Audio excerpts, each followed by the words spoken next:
Assembly స్థానాల పెంపు మీద దాదాపు క్లారిటీ వచ్చింది. ఇప్పట్లో సీట్ల పెంపు ఉండదనే ప్రచారం జరుగుతోంది. 2026 తర్వాత దేశమంతా పునర్విభజన చేయాల్సి ఉండటంతో ఇప్పుడు అసెంబ్లీ స్థానాల్ని పెంచే ఆలోచనలో కేంద్రం లేనట్లు తెలుస్తోంది.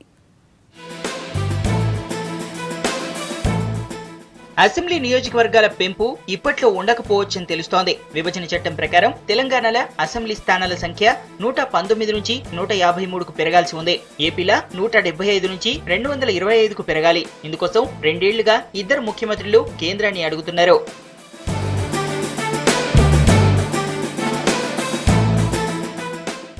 ఢిల్లీ పర్యటనలో ప్రధాని మోడీని కలిసినప్పుడు సీఎం కేసీఆర్ సీట్ల పెంపు విషయాన్ని ప్రస్తావించారు. అప్పుడు మోడీ మాట్లాడిన తీరును బట్టి ఇప్పట్లో సీట్ల పెంపు ఉండకపోవచ్చని తెలుస్తోంది. 2026 తర్వాత దేశమంతా నియోజకవర్గాల పునర్విభజన జరగాల్సి ఉంది. దీంతో ఇప్పుడు అర్జెంటుగా 2 రాష్ట్రాల చేయాల్సిన అవసరం లేదనేది కేంద్రం ఆలోచనగా తెలుస్తోంది.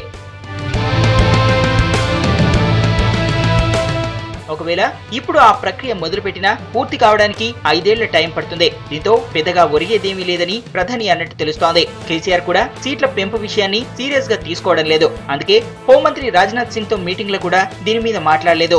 నియోజకవర్గాల పునర్విభజనతోటి టీఆర్ఎస్, టీడీపీలకు మాత్రమే ప్రయోజనమని భావిస్తోంది బీజేపీ. తమకొచ్చే లాభం ఏం లేదని ఈ అంశాన్ని పక్కకు పెట్టినట్టు అనిపిస్తోంది.